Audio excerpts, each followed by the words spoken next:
আপনারা শুনছেন radio Nalta 99.2 FM।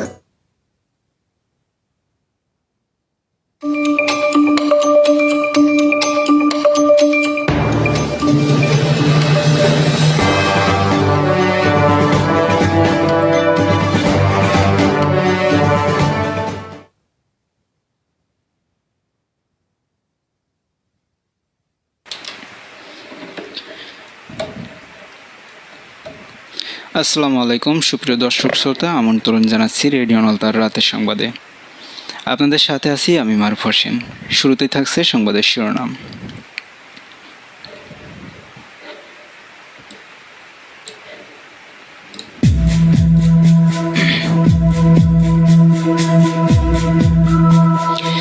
দেশের ৬৭% ভোট কেন্দ্রে ঝুঁকিপূর্ণ, সেনাবাহিনীকে বাড়তি ক্ষমতার প্রস্তাব। আবদ্ধ রাজনীতির মাধ্যমে সত্যিকারের গণতান্ত্রিক রাষ্ট্র গঠন করাই এখন চ্যালেঞ্জ বললেন বিএনপির স্থানীয় কমিটির সদস্য ডাক্তার আব্দুল মহিন খান।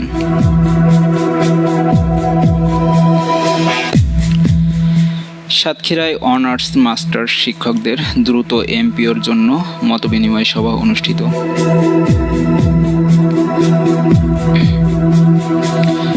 শুল্ক থেকে আয়ের $২,০০০ লাভ্য অংশ জনগণকে দেবেন ট্রাম্প।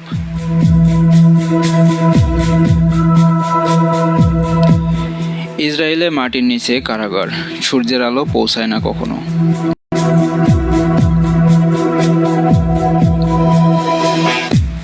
টেস্ট অভিষেকের ২৫ বছর পূরণ করছে বাংলাদেশ। সুপ্রিয় শ্রোতা, এতক্ষণ শুনছিলেন সংবাদের শিরোনাম, এখন শুনবেন বিস্তারিত।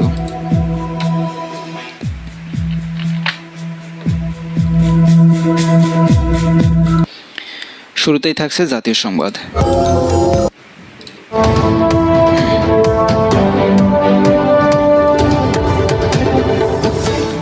দেশের ৬৭% ভোট কেন্দ্র ঝুঁকিপূর্ণ, সেনাবাহিনীকে বাড়তি ক্ষমতার প্রস্তাব। আগামী জাতীয় সংসদ নির্বাচন ঘিরে নিরাপত্তা নিয়ে বাড়ছে উদ্বেগ। পুলিশের বিশেষ শাখা জানিয়েছে, সারা দেশের মোট ভোট কেন্দ্রের ২/৩ বেশি ঝুঁকিপূর্ণ। নির্বাচন কমিশনের সর্বশেষ বৈঠকের কার্যবিবৃতিতে উঠে এসেছে সহিংসতা, কেন্দ্র দখল ও গুজব সৃষ্টির আকাঙ্ক্ষা। এমন পরিস্থিতিতে সেনাবাহিনীর পক্ষ থেকে নির্বাচনের বিচারিক ক্ষমতা ও ড্রোন ব্যবহারের অনুমতি চাওয়া হয়েছে। আসন্ন জাতীয় নির্বাচনে দেশের ৪২,৭৬১টি ভোট কেন্দ্রের মধ্যে ২৮,৬৬৩টি ঝুঁকিপূর্ণ হিসাবে চিহ্নিত করে পুলিশের বিশেষ শাখা এসবি। এর মধ্যে ৮,২২৬টি কেন্দ্রকে অধিক ঝুঁকিপূর্ণ বলা হয়েছে, অর্থাৎ এবার মোট ভোট কেন্দ্রের প্রায় ৬৭%ই নিরাপত্তা ঝুঁকিতে রয়েছে বলে মনে করছে আইন শৃঙ্খলা বাহিনী। আবদ্ধ নির্বাচনের মাধ্যমে সত্যিকারের গণতান্ত্রিক রাষ্ট্র গঠন করা এখন চ্যালেঞ্জ বললেন বিএনপির স্থানীয় কমিটির সদস্য ডাক্তার আব্দুল মহিন খান। একটি আবদ্ধ নির্বাচনের মাধ্যমে সত্যিকারের গণতান্ত্রিক রাষ্ট্র গঠন করাই এখন চ্যালেঞ্জ বলে মনে করছেন বিএনপির স্থানীয় কমিটির সদস্য। দুপুরে গুলশানের জাসানের অনুষ্ঠানে একথা জানিয়েছেন তিনি বলেন, ৩৬ জুলাই জনতার পুঁজিবিত ক্ষোভের বিস্ফোরণ ঘটেছিল। তারেক রহমান এই আন্দোলনের নেতৃত্ব দিয়েছেন। শুধু ছাত্রদের কৃতিত্ব দিলে সব বিশেষণ হবে না বলে জানিয়েছেন তিনি আরও বলেন, ৫ আগস্ট একদিনে হয়নি, এর পিছনে সুদীর্ঘ আন্দোলনের ইতিহাস রয়েছে। প্রায় ৪৩টি রাজনৈতিক দল বহু বছর ধরে বঞ্চনার বিরুদ্ধে লড়াই করেছে। গণতন্ত্রের জন্য আন্দোলন করতে গিয়ে হামলা, গায়েবী মামলা, নির্যাতন সবই সহ্য করতে হয়েছে। জাতীয়তাবাদী এ দলের অনেক অবদান রয়েছে বলে জানান তিনি। এবারে থাকছে স্থানীয় সংবাদ।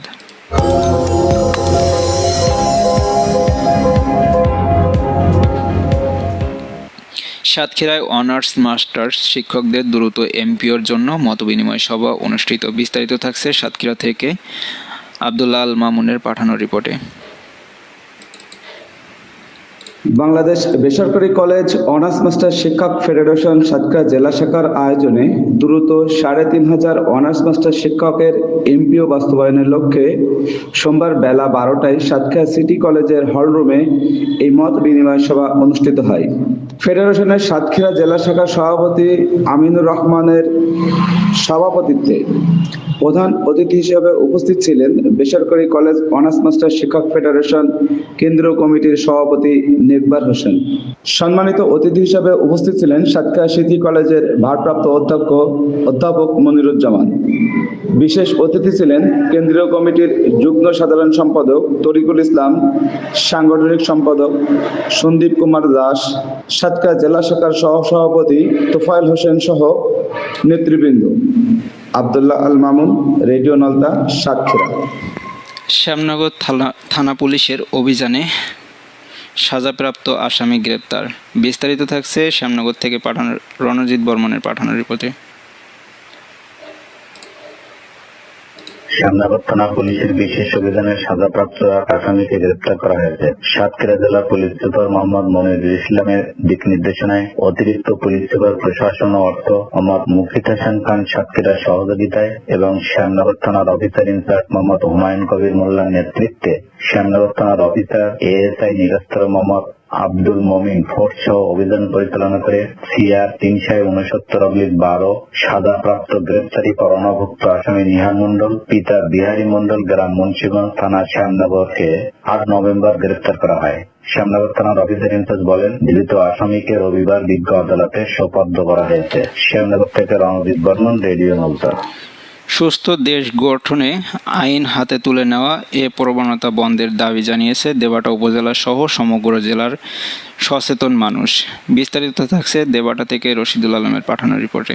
সুস্থ দেশ গঠনে আইন হাতে তুলে নেওয়া এ প্রবণতা বন্ধের দাবি। সম্প্রতি গণমাধ্যমের খাতা খুললেই আইন হাতে তুলে নেওয়া ঘটনা চোখে পড়ে। এই ঘটনা অনেকের প্রাণও ঘটেছে। অনেক ক্ষেত্রে পূর্বে শত্রুতার জের ধরে প্রতিহিংসা পরায়ণ হয়ে, অনেক ক্ষেত্রে চোর সন্দেহে যুবককে গণপিটুনিত হত্যা, প্রতিহিংসায় প্রতিপক্ষের বাড়িতে ডাকাতি, পেশায় ভাঙচুর, লোক শ্লীলতা হানি, দর্শী, দুর্বল পেশার নাগরিককে শিশুকন্যা ধর্ষণ, গৃহবধূ রেয়াই নেই। দেবাটার পল্লীতে টাকা চেষ্টায় রূপ, বাড়ি ভাঙচুর, সমাজে এই মানসিকতা লক্ষ্য ভালো না। সংগঠিত অঞ্চল সমূহে উক্ত গরিবের মাঝে চাপা ক্ষোভ বিরাজ করছে। দেবাটা প্রতিনিধি রশিদুল আলম, রেডিও নলতা।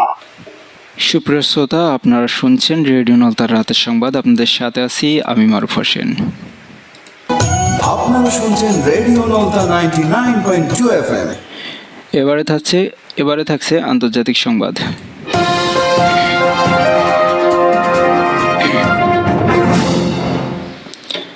শুল্ক থেকে আয়ের $২,০০০ লভ্যাংশ জনগণকে দেবেন ট্রাম্প। মার্কিন প্রেসিডেন্ট ডোনাল্ড ট্রাম্প দাবি করেছেন, বিদেশি পণ্যের ওপর আরোপিত শুল্ক থেকে যুক্তরাষ্ট্রের প্রত্যেকটি জনগণ অন্তত $২,০০০ করে লাভ বা লভ্যাংশ পাবেন। তিনি বলেছেন, এই শুল্ক নীতি দেশের অর্থনীতিকে আগের যে কোনো সময়ের চেয়ে শক্তিশালী করে তুলবে। নিজের সামাজিক যোগাযোগ মাধ্যম ট্রুথ সোশ্যালে ট্রাম্প লিখেছেন, যারা শুল্কের বিরোধিতা করে তারা একেবারে বোকা। প্রত্যেকে অন্তত $২,০০০ লভ্যাংশ উচ্চ আয়ের মানুষ ছাড়া পাবে। ইসরায়েলে মাটির নিচে কারাগার। সূর্যের আলো পৌঁছায় না কখনো। ইসরায়েলে মাটির নিচে গোপন এক কারাগারের কয়েক ডজন ফিলিস্তিনিকে বছরের পর বছর আটকে রাখার ভয়াবহ চিত্র উঠে এসেছে। এদের মধ্যে অন্তত 2 জন সাধারণ নাগরিক, যাদের বিরুদ্ধে কোনো অভিযোগ বা বিচার ছাড়াই বন্দি করে রাখা হয়েছিল। ওই 2 জনের মধ্যে একজন হাসপাতালের নার্স এবং অন্যজন খাবার বিক্রেতা। তারা জানিয়েছে, বন্দি অবস্থায় নিয়মিত মারধর, অমানবিক নির্যাতন, এমনকি সূর্যের আলো পর্যন্ত দেখতে না পাওয়ার মতো নির্যাতনের শিকার হয়েছেন। সুপ্রিয় শ্রোতা, এবারে থাকছে খেলার সংবাদ।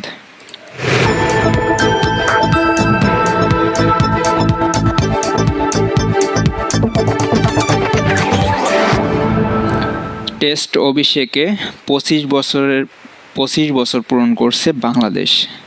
মর্যাদাপূর্ণ টেস্ট ক্রিকেট চলিত বছর 25 বছর পূরণ করছে বাংলাদেশ। 9টি টেস্ট খেলারু দেশের ভোটে 10ম সদস্য হিসেবে 2000 সালে 26 জুন টেস্ট ক্রিকেটের অভিষেক ক্লাবে যোগ দেয় বাংলাদেশ। একই বছরে আজকের এই দিনে ঢাকায় ভারতের বিপক্ষে নিজেদের অভিষেক টেস্ট খেলতে নামে টিম টাইগার্স। সেখানে বাংলাদেশের প্রথম ব্যাটার হিসেবে অভিষেক টেস্টে সেঞ্চুরি করেন আমিনুল ইসলাম বুলবুল।